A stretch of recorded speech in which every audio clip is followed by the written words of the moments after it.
एगो बिरहन औरत अपना पति के वियोग में तड़पतिया और परदेसी बलमुआ के लग फोन कर ले बिया। कहती है राजा जी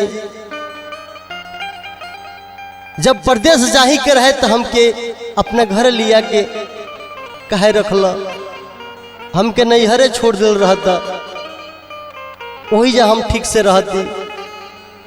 अब तहरा याद में तड़पत तनी तरसत तनी, तहरा बाकी कुछ बुझातू नहीं के मृत्युंजय भैया। औरत विरह की अग्नि में जरतिया कहती कैसे कहती है, कैसे कहती है कि जब से छोड़ी के गैला बहरा ए राजा जी हो, ए सैया जी हो,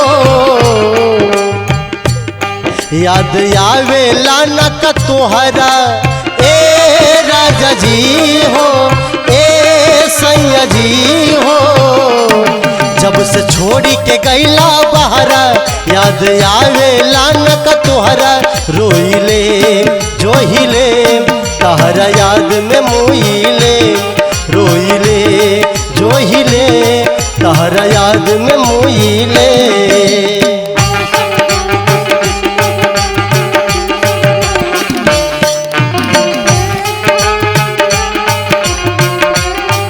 बाबा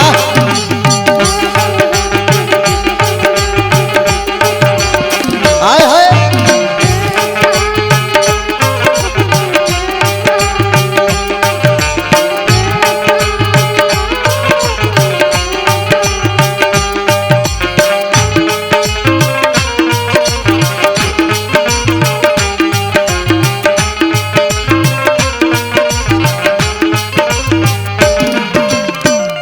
का ये सूरज भैया तनको रउआ दुख बुझले होती। पिया प्रीतियाई केतना सतावेला, रतिया के सेजिया पर याद तोहरे आवेला।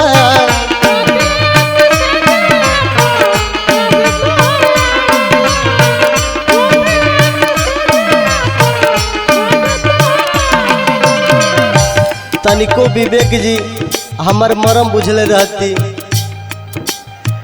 पिया प्रीतियाई केतना सतावेला, रतिया के सेजिया पर याद तोहरे आवेला।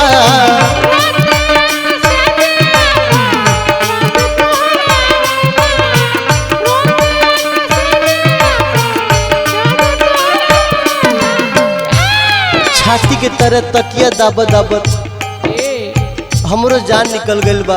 तकिया का दाबत हो दाबत छतिया से साट के तकिया ए राजा जी हो, ए सैया जी हो, रोज जागल बीते रतिया ए राजा जी हो, ए सैया जी हो। छतिया से साट के तकिया रोज जागल बीते रतिया, रोइले जोहिले तोहरा प्यार में मोइले, रोइले जोहिले तोहरा प्यार में मोइले।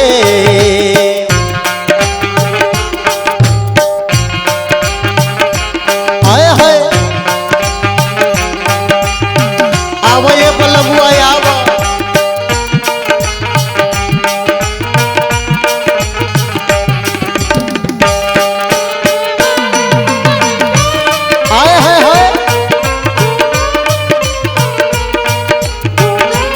ये प्यार के रोग है।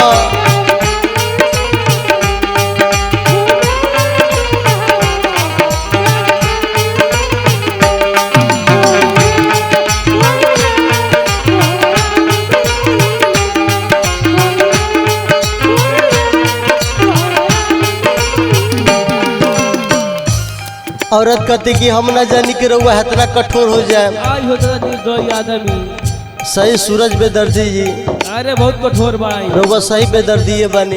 अरे पूरा हुआ पूरा गोविंद जी के कहा छोड़िए नहीं रउआ, पूरा लील बोर में हुआ। राजा राम यादव काहे भैला कठोर हो, दिनों रात गिरे हमरा आँखिया से लोर हो।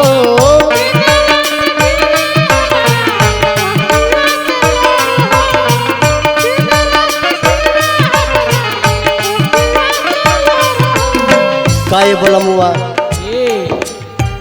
राजा राम यादव कहे भइला कठोर हो। दिनों रात गिरे हमरा आँखिया से लोर हो।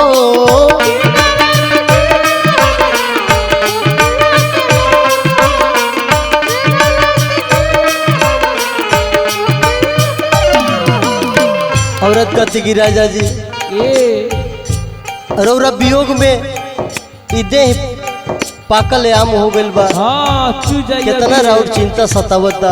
अरे खा ला दिन प दिन देहिया पियरता ए राजा जी हो ए सैया जी हो। तहरा बिन अब ना रहता ए सैया जी हो ए राजा जी हो। दिन प दिन देहिया पियराता तहरा बिन अब ना रहता।